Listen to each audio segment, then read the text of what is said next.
Okay, back with you guys at Wright's RR&T, the Wright's custom side where we do the vehicles, because we show that more than anything else these days. I would love to get back to showing you some tattoo stuff. Anyways, we got in our yellow blocks, so I want to go over those. Here's the kit number. It's on the Amazon for like, I believe this one was 30 to 37 bucks. I saved the box so I could show you because I already tried to see and make sure that they would fit in my box down here. And this is what it came with. It came with a teardrop one that wraps around the one side. They feel really durable. They're advertised for wet sand and dry sanding. So that's kind of cool. And we put that one in the lid, and then it came with the, I want to say this is probably a 12-inch bow ruler size. And I have a 18 right in here by Durablock I already bought when I was working. I was going to work on my wife's car, but we ended up not doing it because something happened there where I just didn't have the time, or I was unhealthy. Something happened. And then I believe this looks like about a 4 to 5-inch block, hand block that it comes with. And then they give you a roughly, I want to say 12-inch square, small square block. Okay. And then you get a 12-inch round block. I got all these for the outside, for like up here by the window on this edge, you know, coming around and being able to just kind of work it a little better. Just to give you guys an idea why I bought them.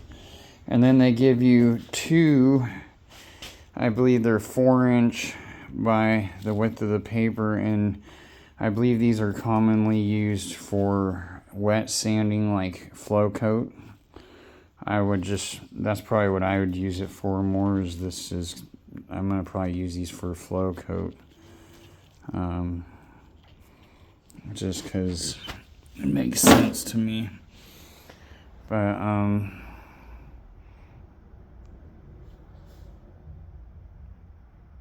yeah, so that's the new yellow blocks.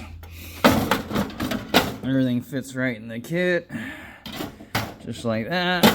So everything fits in this was a Craftsman toolbox with just a tray in it. So everything will fit in that, just to give you an idea. So if you want to buy a box to go with your stuff, I like that it's metal, because then I could paint it again because it's getting all dinged up. Down the road I could paint again. So we did that. Got that in. We went to the dollar store to get stocking stuffers for the kids, which I love you guys a lot, and I love you too, honey. And we bought these metal, I'll show you the other side, which I think it's going to be kind of cool. So we're going to do a spray outs on the vehicle. We're going to do some spray outs as we go. In case we run out of paint or something ever goes wrong, we'll have like a sample. We could just take it into the paint store. They could always, you know, hold on to it and then do spray outs and do a really close match, you know, if you ever have to do that. But also on this side, I thought would be cool is because we'll hang these on the wall in the paint booth also and just start collecting spray out samples as we do projects. But this side would be really cool to just practice our airbrushing on. So I kind of want to start getting into that as well. So we'll start, once I can, I'll explain the body cam to you guys, but once I can get the body cam back on me and figure a way to use it better, we'll do some little airbrushing things on these. And I got 3 of them. So I got one for the brown on the inside, one for the 3-stage white, that's pearl, and then one for the metallic green that we're spraying, which is kind of cool. And they just happen to have a truck one, and we're doing a truck, but that was the only car one they had. They had some other ones, but I watched a video, and the gentleman explained that he likes using metal to do his spray outs, so it's like the same material that you would be spraying the paint on. So that's why I was also mentioning that, just to give you guys a good idea. I believe we may have burned out the Husky DA, so just to give you guys an idea, I'm gonna probably giving it a thumbs down review, because this is the second one I'm gonna have to warranty, and this time I'm gonna try and warranty and get the money back. If I can't, I'll get it so I can continue on. And what happens is they'll vibrate, but the rotating action will stop working. It's the second one that's done it, and I don't push hard with these things. You don't really, I mean, you put a little pressure, but you know, the grit of the sandpaper does the work, guys. So for this to just burn out, and I'm always re-oiling it when it needs it. I oil it pretty much every time I use it, just to make sure it stays going and not break down. But anyways, we got through what we kind of needed to. We fought it. I had to go super light just to even get it to kind of work, but it did what I wanted, which is what we're going to go into next, which is we DA'd the outer part of the body. We also refined inside the cab, which we'll go into that too, but I want to show you guys this because this is something, you remember I said we got to strip all this primer anyway. Well, when you go to strip it, if you ever run into a project like this, here, let's zoom us out a little, and you can see, like, I have spots showing up, and I'm just going to show you why I do it like this. So I'm going to take all this off, and I'm going to re-prime it in phases, and then it'll be in here. We won't have to worry about moisture and all that getting back through the primer, because we're actually going to be using primer sealers, not just high builds and things like that. But if you run into a project like this, you buy it. I'm going to explain this to you. You can use this primer that they slapped on there and left on there as a guide coat in a way.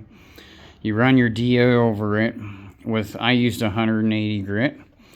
And what it'll do is it'll show the imperfections like this, like where I hammered out the dents. Now I know, see, I can see what I need to deal with. So now I just put a little marker here because I know it's not going to matter because I'm going to sand it off eventually.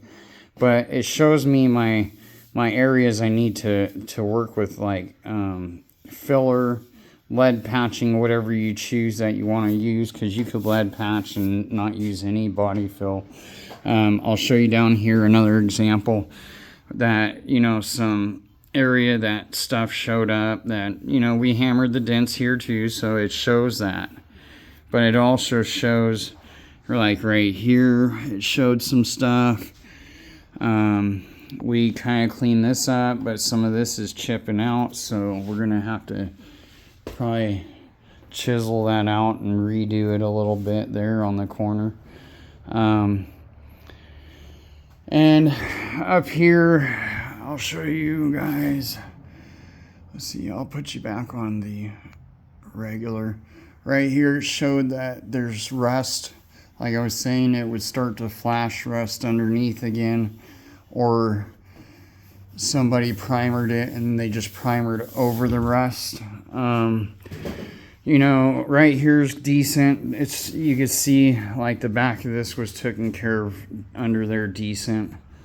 You can tell. But I'm just, you know, I'm nitpicky because I'm not going to do a job and then have to come back and fix it later. I prefer not to. I mean, not from me being lazy, at least. Here, I'll show you this again too. Here, see, this is a rust spot I don't like. You can see I put marker all over the place where I found dings. And here, this isn't a bad zone. I just marked it for like glaze and then like to kind of work this fill. Down here, we found a couple more dings that we're gonna hammer out if we can. This, I don't know if this has some fill behind it or if it's just primer, but it started to like actually peel back. So that tells me it's flash resting underneath, because that's what happens when it does that. We'll be welding up in this corner and we'll show you that. And we gotta work on some rocker panel gapping. This we refined, but it still needs a little bit more, so we marked it anyway just to make sure. We've been working on the rockers and refining the inside of the floor in here, which is what I was going to show you guys next. Is we're almost there over there. We only have a little bit more sanding. We went from the 80 grit down to the 120. You can see I have the little block there. And then now that we've done the 120, we got to do some more light glazing here and there. Just, I mean, there's only like 4 or 5 little tiny spots I just really don't like. There's one over there. There's maybe on this other one, I think there's like 3 on the side panel. The floor deck is, I'm happy with it. I'm gonna probably be painting that soon, tonight or something. But the side panels, I'm gonna be working a little bit more to get those dialed in better. We found right here, I'll show you guys this. I'm gonna shut the door.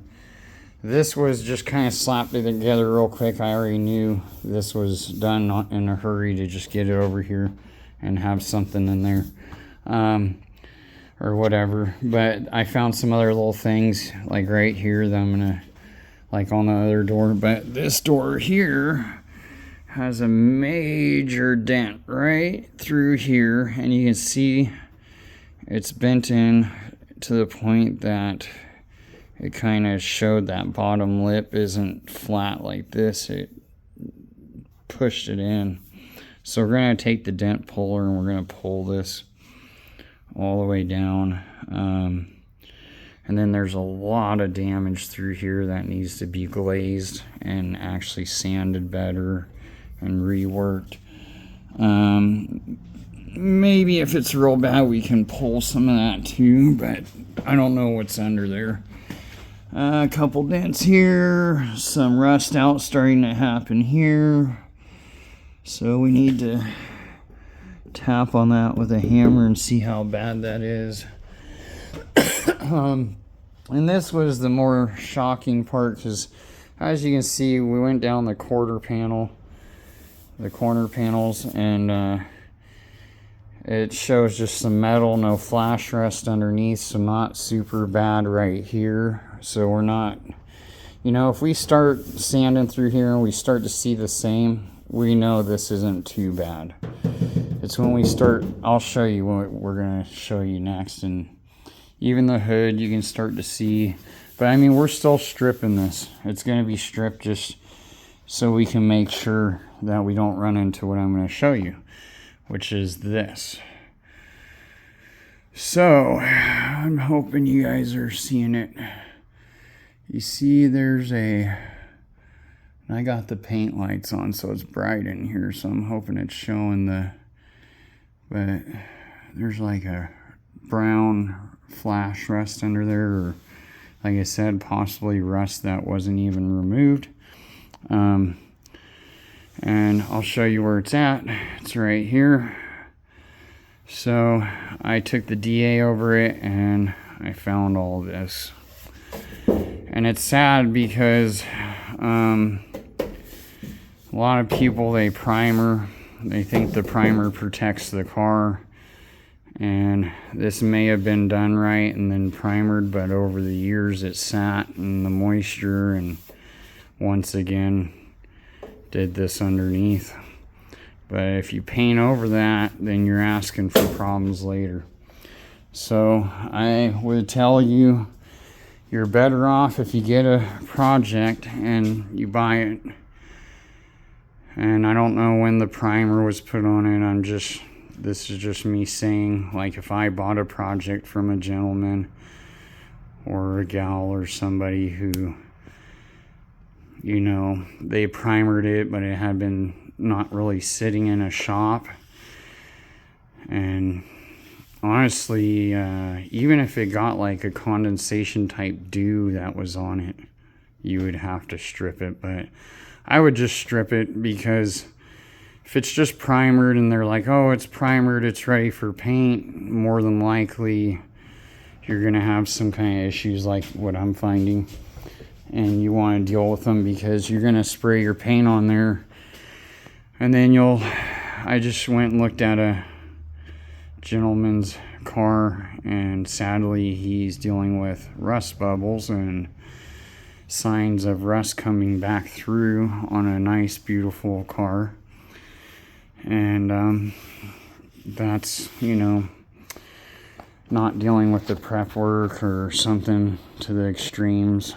You know, I'm not gonna say I'm grade A prepo #1 guy, but I take pride in what I do. And that's all you gotta do, guys. Just take pride in what you do. Educate, watch some videos. You know, this door was really nice. It wasn't too bad down here. You know, as you can see, we got some same thing here. I think we got some rust out happening right through here. And luckily there's a speaker right here on the inside, so we can actually access these corners and deal with those. That's why I'm going to tap on them and see how bad we're dealing with. And see if we need to maybe cut, patch, lead patch, and elsewise, or, you know, whatever techniques we deem are suitable. You know, it might not even be that bad. And I sanded on this with the DA right here, but honestly I didn't go all the way down like I did the other side. But you can see right here, I'll show you guys. Here's more signs of rust right there, going through just right under that primer. It's questionable if it was even, you know, if it was just still there, and just, this was one of those parts that was just ignored, or it just flash rusted again under the primer. Aftermarket hood with a scoop, so that's probably why the hood's fine. Corner panels, they may have been new too as well, because we have signs here like gray, and then you can see like some black right there. And when you buy aftermarket corner panels and stuff, a lot of time they're painted with a black, I want to believe it's a primer sealer that they use, because they say they come ready for paint, so you can paint them just how they come, clean them and paint them according to the El Camino I was doing. And we welded in, I believe we showed you guys that in some of the earlier videos, where we welded in a whole back quarter panel for a gentleman and stuff. And so what we're going to also be dealing with is, we have this rocker panel is tight. There's a little bit of a lip here, so we'll be dealing with that, trying to see what we can do. Just keeping it real, trying to show you guys the real of the projects when you get them, because when we get the 49 and the 50 going for the wife and us to enjoy, we're gonna really be doing some rust repair, because they're like 1,000 times worse than this. But I don't shy away from rust buckets, guys. But so, I showed you the rocker panel there, and what we're on here is we have to, this is the same gap spot as over there, but the opposite side.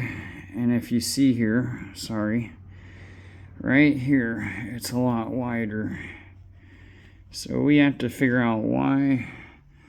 We gotta figure out the door gaps, why we're having some door gap issues. We gotta seat the doors. Actually, this is open a little, so it's not even a true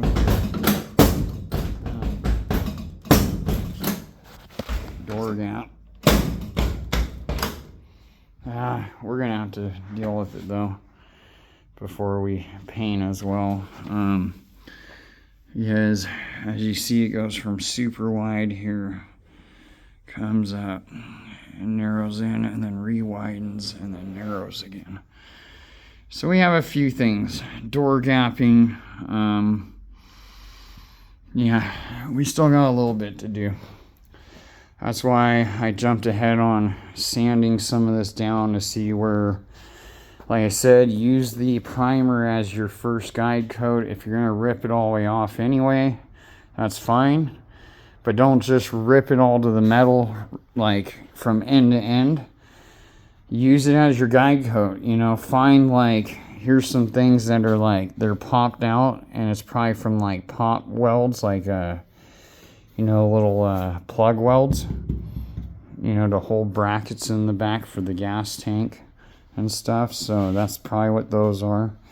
But it shows me I can deal with them just with a light glaze to make that smooth and not show those in the paint. Even though it's behind the truck bed, if you want to, you can deal with it. I'm just showing you what you can do with this, even if you're going to take it off, to make sure you don't have flash rusting going on between it. You can utilize it, and it's not a waste, is what I'm trying to explain to you. There's a way to like just sand it real quick with 180, shows what the problems are. Deal with the problem areas first so you can use that. I'm going to sand this all to metal, and then when I get it all to metal to here, probably all the way up to here and down to here, and then I'll fill this. I'll use my glaze putty, or what I deem is good enough for here. I'll fill it with light filler, sand it nice, and then I'll move on and I'll do this down here, get this done, and then once I get all this section doctored up, then I'll strip all this. You know, once I fix all the problematic areas, then I'll strip it all, so I'm not trying to guess where I was at with the problem, or putting marker right on bare metal and having to deal with it, because I'm just going to sand it off now since it's on the primer here and there. You know, so just a little trick, you know, if you're trying to do some body work, you're not familiar, and you buy a project, and you've seen the video where I explained why you don't, you know, leave vehicles with high build primer outside in the rain, and really you try not to leave any nice project out in the rain, in my opinion, because I think they're all cool. I'm into the 40s cars, and rare cars, and you know, and I love Chevy trucks, so this is kind of cool for me to do it as well. So anyways, there we go. That's the video for the day, guys. Next one we'll have some, you know, that floor paint in here, because this is pretty much ready. And then we'll be dialing in the side walls and scuffs at sanding everything to get it kind of dialed in for paint inside outside. Because what I need to do is I need to prep the inside and outside of the cab both, and then I'm gonna have like a day or two of just getting all the dust out of the paint booth before we spray anything. So, and I have all the taping to do as well, still masking off, and gotta find a window guy, which I got some pointers of where to go, so we'll be looking into that as well, and hopefully getting these windows out of here safely, and that way we can put them off to the side and do it the right way. Anywho, peace and prosperity to all. Down with the haters, up with the participators. We'll be going to the Home Depot and warranting that tonight or tomorrow. Luckily, like I said, I think I got through what I needed to do to show what I wanted to show to work it, and now I can just work it by hand until I can get to the store with that over there and warranty it. But I do not recommend buying that. I will tell you that. That's keeping it real, because you'll hear me tell you, buy a lot of different tools. Do not buy this tool. Get a Ingersoll Rand, or I'm gonna look into it because I think they sell Ingersoll Rand too. So I'm gonna probably try and warranty that and put the money towards a better one, or get that to, like I said, finish, and then get a better one later and just have them both, I guess, till that one burns out again. But not recommended. All right, guys. Peace and prosperity to all. Keep pushing. And don't let anybody tell you you can't do whatever you want to do.